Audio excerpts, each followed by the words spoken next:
Hello students, welcome to my YouTube channel. बच्चों, आज हम क्लास 12th का अकाउंटेंसी का फर्स्ट चैप्टर करने जा रहे हैं, एनपीओ। बड़ा इंपॉर्टेंट चैप्टर है और काफ़ी बच्चों को प्रॉब्लम रहती है इस चैप्टर में हमेशा हमेशा। थोड़ा है क्रिटिकल चैप्टर है, बट मेरे साथ साथ चलेंगे आप, सारी बात समझ में आएंगी। तो बच्चों, इस वीडियो में तो मैं इस चैप्टर का सिर्फ इंट्रोडक्शन दूंगा कि एनपीओ है क्या, कैसे वो अकाउंट प्रिपेयर करने होते हैं और क्या क्या अकाउंट्स प्रिपेयर करने होते हैं, कैसे वर्क करता है एनपीओ, ये सारी चीज़ सीखेंगे। उससे पहले मैं इसकी एक इम्पॉर्टेंस बताता हूँ बच्चों। ये चैप्टर आपके लिए बहुत ज़्यादा इंपॉर्टेंट होता है क्योंकि थोड़ा सा लेंथी तो है, ठीक है, बट 10 मार्क्स कैरी करता है बच्चों। ये आपके कितने मार्क्स कैरी करता है? एनपीओ आपका अकेला एक चैप्टर 10 मार्क्स का है बच्चों। ये श्योर है 10 मार्क्स के ही क्वेश्चंस आएंगे इसके अंदर से। 2 क्वेश्चंस आए या 3, बट 10 मार्क्स का चैप्टर है ये। एक बात सोचो बच्चों, आपके पास 3 बुक हैं 12th क्लास की, ठीक है। तीनों बुक्स में कितने चैप्टर्स हैं? आपके 15 चैप्टर्स हैं, ठीक है। कितने चैप्टर्स हैं? 15 चैप्टर्स। और फाइनल पेपर कितने मार्क्स का आता है आपका? आपका फाइनल पेपर आता है 80 मार्क्स का। यस, इस 80 मार्क्स में से देखो 15 चैप्टर हैं। कितने चैप्टर हैं? 15 चैप्टर्स। उन 15 में से अकेला चैप्टर 1 आपका कौन सा? अकेला चैप्टर 1 कितने मार्क्स का है बच्चों? 10 मार्क्स का है।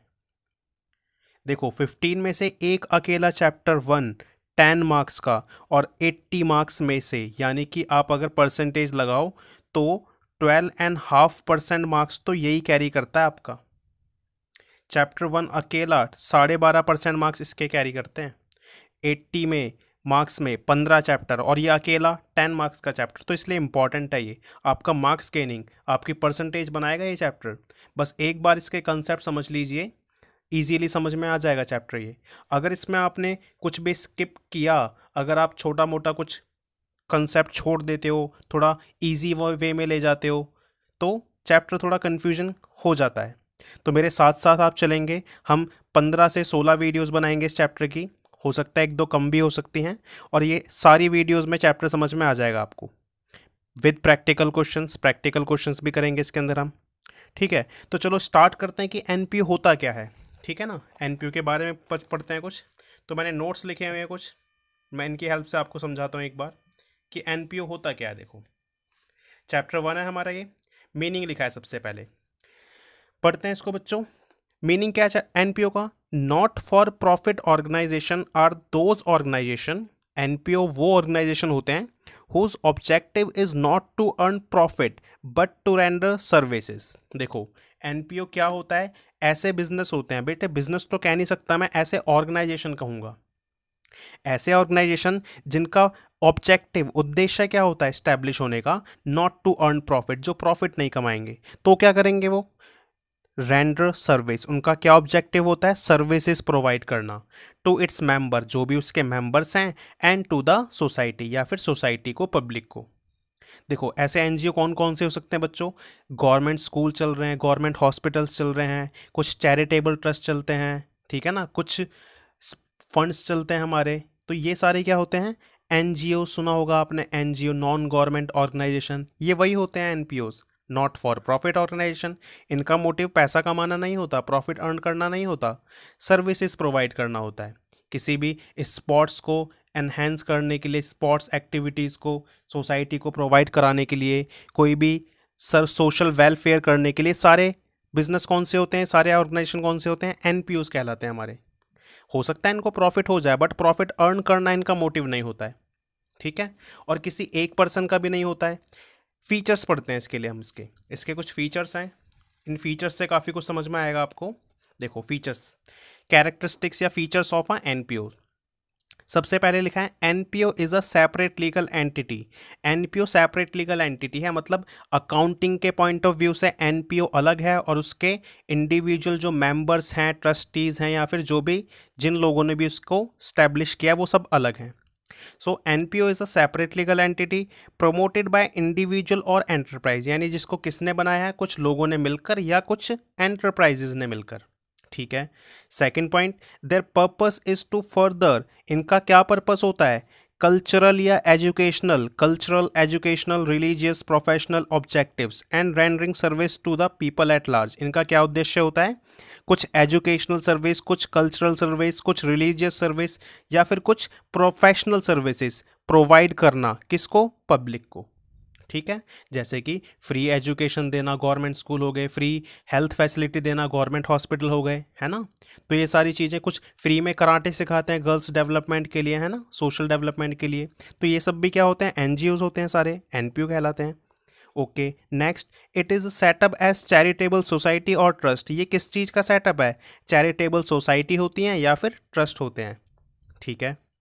Fourth, their objective is to not earn profit. उनका ऑब्जेक्टिव प्रॉफिट कमाना नहीं होता बच्चों, बट इसका मतलब ये नहीं है कि उनको प्रॉफिट नहीं हो सकता, but it does not mean that it can not earn profit. ऐसा नहीं है कि उनको प्रॉफिट नहीं होगा, हो सकता है, और प्रॉफिट ज़रूरी भी है उनको अगर होता है तो, क्योंकि बिजनेस उनका जो ऑर्गेनाइजेशन है वो इंक्रीज होगा ना उसी बेसिस पे। जो डेली खर्चे चलेंगे कहाँ से आएंगे अगर प्रॉफिट नहीं आएगा? तो जो प्रॉफिट होता भी है अगर उनको, they will not call it profit, they will call it surplus. वो क्या कहते हैं? इसको सरप्लस बोलते हैं। ठीक है। Fifth point, managed by group of individuals, यानी कि ट्रस्टीज। कौन मैनेज करता है इनको? कुछ इंडिविजुअल्स के ग्रुप, यानी कुछ लोग मिलकर इसको मैनेज करते हैं, जिसको क्या बोलते हैं हम? ट्रस्टीज। ठीक है ना, ये वर्ड ध्यान रखना, ट्रस्टीज बोलते हैं हम इनको। ओके, ये फंड है बच्चों, मैंने इसको एक्सप्लेन किया थोड़ा अच्छे से कि इनके पास फंड कहाँ से आता है। अब देखो, ऑर्गेनाइजेशन स्टार्ट हुआ है, प्रॉफिट कमाना उनका उद्देश्य नहीं है, तो पैसा कहाँ से आएगा उनके पास? ये बड़ी इंपॉर्टेंट बात है। ठीक है ना, पैसा आना चाहिए बिजनेस को स्टार्ट होना है, तो ऑर्गेनाइजेशन को स्टार्ट होना है, तो फंड कहाँ से आता है इनके पास? Funds required for its operation are given by its members. जो भी मेंबर्स होते हैं वो पैसा देते हैं।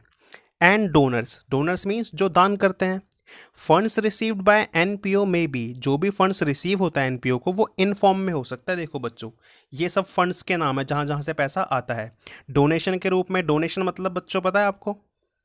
कहीं से दान मिल गया, बहुत सारे पैसे वाले लोग होते हैं दुनिया में, वो दान देते हैं, डोनेशन देते हैं एनपीओ को, तो डोनेशन से इनके पैसे पास पास पैसे आ जाते हैं।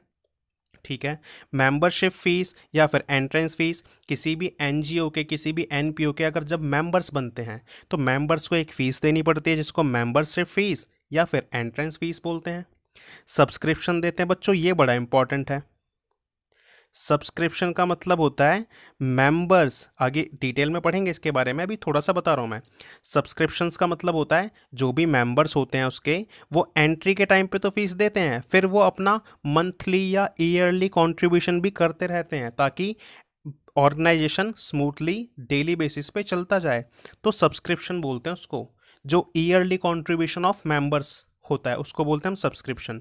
लोन, ये लोन भी ले सकते हैं कहीं से, या फिर इनके पास आती हैं ग्रांट्स। ग्रांट्स का मतलब होता है कोई गवर्नमेंट हमको इनको पैसा दे जाए, या फिर कोई और इंस्टीट्यूशन इनको, या कोई और कंपनी इनको पैसा दे जाए, ग्रांट्स बोलते हैं उसको।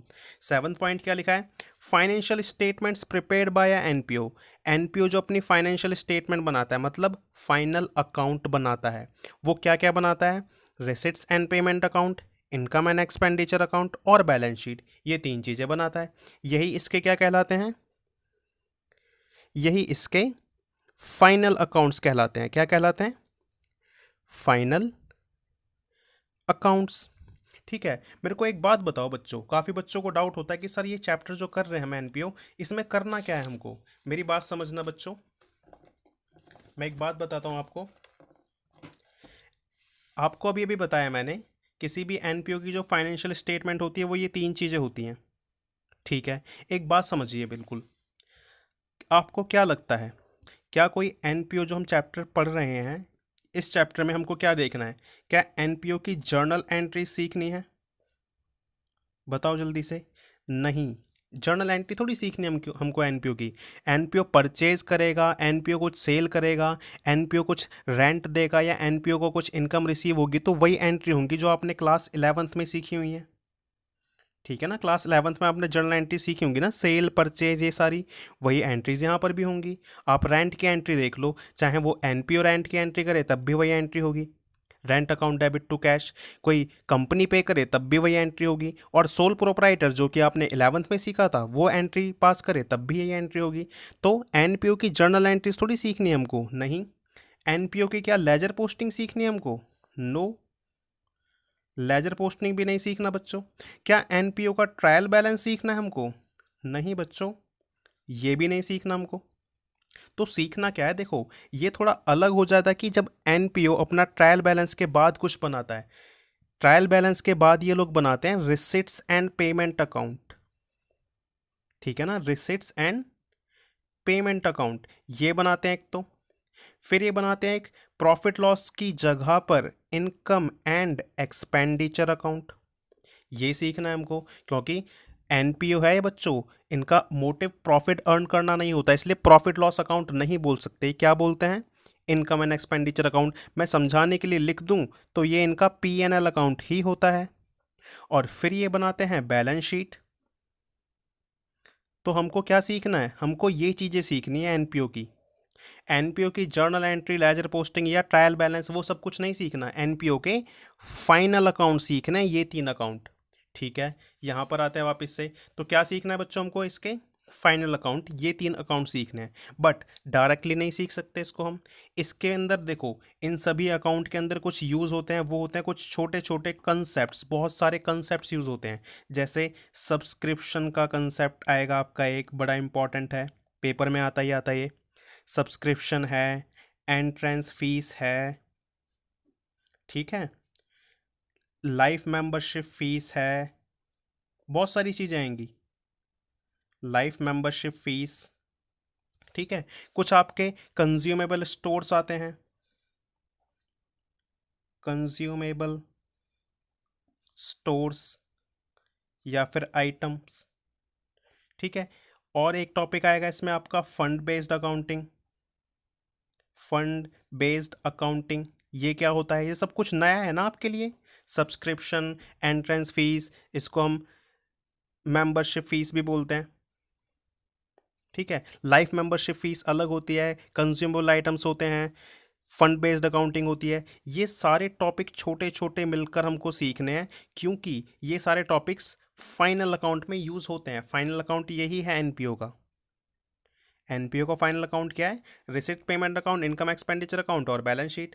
तो ये सारे टॉपिक छोटे छोटे आएंगे इन सभी के अंदर, तो डायरेक्टली ये नहीं सीख सकते हम, पहले ये छोटे छोटे टॉपिक्स हमको कवर करने हैं, ठीक है ना। ये सारे टॉपिक्स जब ये सीख जाएंगे, हम इन सब की ट्रीटमेंट सीख जाएंगे, तब फाइनल अकाउंट करेंगे। तो ये लास्ट में आएगा हमारा 7 8 9 10 वीडियोस के बाद, ठीक है। फाइनल अकाउंट बाद में आएगा, पहले हम ये सारी चीज़ें सीखेंगे, रिसिप्ट पेमेंट अकाउंट सीखेंगे और ये सब कुछ सेपरेट सेपरेट सेपरेट, फिर इनकम एक्सपेंडिचर और फिर बैलेंस शीट, और फिर फाइनली तीनों दोनों एक साथ, ठीक है। तो ध्यान रखना बच्चों, ये इंट्रोडक्शन था सिर्फ इतना सा ही कि एनपीओ होता क्या है, समझ में आया होगा आपको। तो नेक्स्ट वीडियो में मिलते हैं। नेक्स्ट वीडियो में हम स्टार्ट करेंगे अपना रिसिट्स एंड पेमेंट अकाउंट। उसके बाद चलेंगे इन सभी टॉपिक्स पर कि सब्सक्रिप्शन की कैलकुलेशन कैसे होती है, या लाइफ मेंबरशिप फीस की ट्रीटमेंट कैसे होती है, या फंड बेस्ड अकाउंटिंग, इनके अकॉर्डिंगली चलेंगे हम। ये सारे टॉपिक्स जब आपके क्लियर हो जाएंगे, क्योंकि फाइनल क्वेश्चन तो आएगा ही आएगा, श्योर है 10 नंबर में, बट सारा 10 नंबर में ये थोड़ी आ जाएगा, ये सारे टॉपिक्स भी आ सकते हैं, कोई सा भी टॉपिक आएगा इनमें से 4 मार्क्स का एटलीस्ट। ओके, तो ये टॉपिक क्यों ज़रूरी सीखना है, क्योंकि 4 मार्क्स कैरी करता है। और अगर आपको ये टॉपिक्स नहीं आए अच्छे से, तो आप इसके अंदर डेफिनेटली मिस्टेक करोगे, ये क्वेश्चन भी गलत हो जाएगा आपका, इनकम एक्सपेंडिचर और बैलेंस शीट वाला क्वेश्चन। तो ये सारे टॉपिक्स छोटे छोटे मिलकर जब आपका स्ट्रांग हो जाएगा कंसेप्ट इस पर, तब जाके हम चल पाएंगे इनकम एक्सपेंडिचर अकाउंट के ऊपर और बैलेंस शीट, ठीक है मेरे बच्चों। चलो मिलते हैं उसके बाद नेक्स्ट वीडियो में, टिल देन टेक केयर।